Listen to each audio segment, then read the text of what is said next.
Instead of taxing our citizens to enrich foreign nations, we should be tariffing and taxing foreign nations to enrich our citizens. Does that make sense? I don't think there's any question it makes sense. It's not a matter of understanding what he's saying. I don't think that's the issue that some people have with these type comments. We have to remember that we are called to love everyone. We are commanded to show compassion and mercy. And as a nation, it's a fine line to draw. We certainly want to support Israel. We know that. And this is the perspective of many of you that are Bible-believing Christians or have a Christian perspective.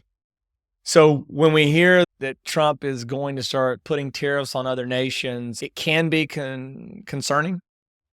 However, it's just like your own household. You take care typically of your own household first. We take care of ourselves first, and then we can take care of others. And I think what a lot of people believe is that our country's kind of gotten to the point where we need to get our own house in order before we start helping others. I'm also eager to get to work with Congress on the largest package of tax cuts and reforms in American history. We got to get that done. We don't want to get hung up on the budget process. We just want, whether it's one bill, two bills, I don't care. I do like his attitude of getting things done. It's something where it's a lot different when you see a lifetime politician come in versus a businessman come in. And we saw Ronald Reagan, who came in from being more of an actor. That was his profession, to come in and take over as president. So a lot of people that are entrepreneurs really have to get things done in order to survive. They'll be put out of business. And I love the fact that one positive trait I think he has is getting things done. Now, you can argue whether or not you like what he gets done, but hard to argue on the taskmaster that he is. He wouldn't have turned the $12 million that his dad gave him into over $1 billion. These guys, they're going to work it out. They're going to work it out one way or the other. But the bottom line, the end result is going to be the same. We want to have all of those benefits, and we want to keep people's taxes low and actually make them lower. And that's not just rich people. That's everybody. It's frankly, he has to say that. The media will take it. There's a clip where he says, "I'm rich and all you guys are rich," and all that stuff.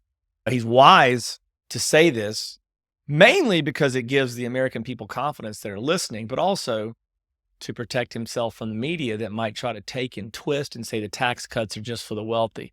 This will benefit our clients that are in retirement or have received a large amount of money through selling their business or an inheritance or NIL money. They're going to love reduced taxes, which I do think he'll do. He did it before. Fortunately, the lower scale, much more so than a higher scale.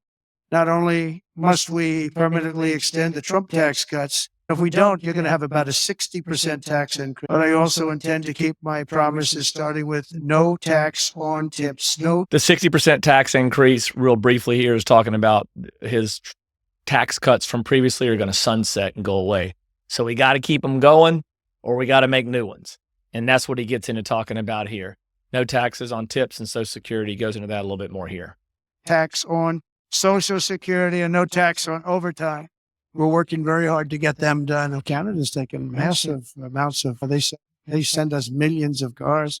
We don't need them for that. We want to have the cars made in Detroit or South Carolina or many other locations, whether it's union or not union.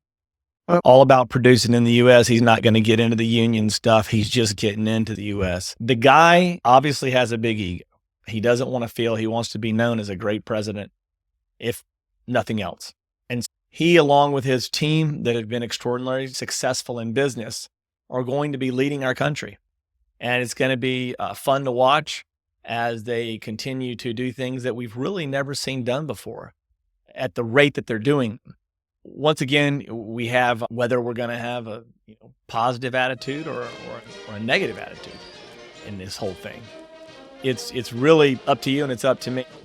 I encourage you to like the video, subscribe, and we're going to be having more content come out. If you want to set up a free, no-cost wealth planning or sudden wealth planning strategy with me, retirement planning, apply by clicking on one of the links in the video, and we'll certainly do that. Otherwise, we'll see you next time.